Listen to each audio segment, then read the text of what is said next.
Okay, so now we're moving on to describing other people in your life.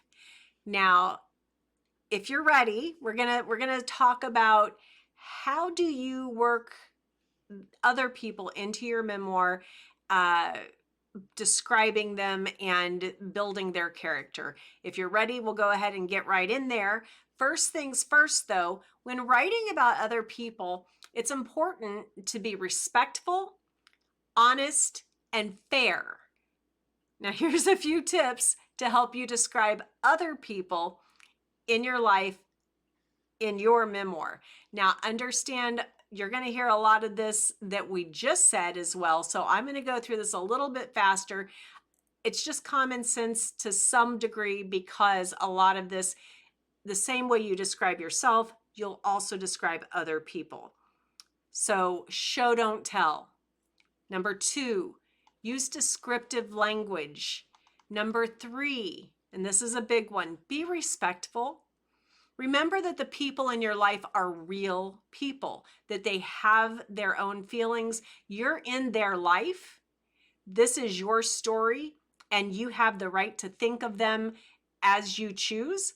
But if you're putting something into print, you want to be respectful. Uh, they may not have the same view of themselves as you do. But understand they have emotions and that they're living their own experiences as well. So be respectful of their privacy and their feelings and avoid sharing things that could be hurtful or damaging. Number 4, be honest. Now, we're going to talk about this all the way through, but especially right now when we're talking about other people, I really want to make sure that you understand you're not going to want to sugarcoat their character either. You don't want to make them into, the perfect best friend or the perfect neighbor or the perfect anything to try to appeal to them, because this is your authentic, your honest memoir. And in that, you need to be honest about them as well. So if they have flaws, don't be afraid to share their flaws, but make sure that you're not hurtful as you phrase the words or describe it. Just be honest without being hurtful. Number 5, show their impact on your life. Now, this is really what matters, because if they're in your story, they should have some sort of an impact on your life. If they don't have a real impact on your life that involves the journey that you're making, then you may not need to have that person in this story.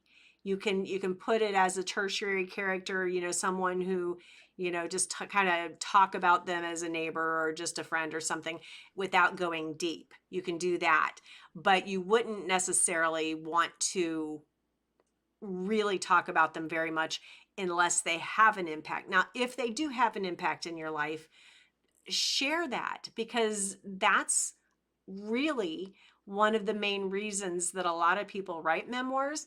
Is some people have such a profound impact on their lives that they want to give that, hand the flowers to them and say thank you for this, thank you for being the one who cared, thank you for being the one that had my back. And don't be afraid to really say, whether it's good or bad impact. Don't be afraid to share that impact. Be very, very honest. Sometimes it's an influence that they had, and sometimes it's a very direct thing that they did in your life. Number 6, again, is use dialogue. Always use dialogue when you're having conversations, because again, your reader becomes a fly in the room, and that is the best way for a reader to fully engage. 7, use flashbacks. We've talked about that. When you can't automatically, bring the full degree of what happened in one little bit or something, you can turn it into a flashback. A flashback can be from an hour ago, or it can be from 50, 60 years ago. It's up to you. A flashback is a flashback. Use them sparingly, though. And again, number 8, use humor, because humor especially If you're in a sensitive topic or talking about someone else, sometimes humor is exactly what you need to break up some of the tension. Remember, this is always something that you really want to take care of when you're writing about other people in your life. It's about creating a portrait of that flat paper turning into a real person, but you do need to be respectful, honest, and fair. You know what I say, get out there, have fun, and let your creativity soar.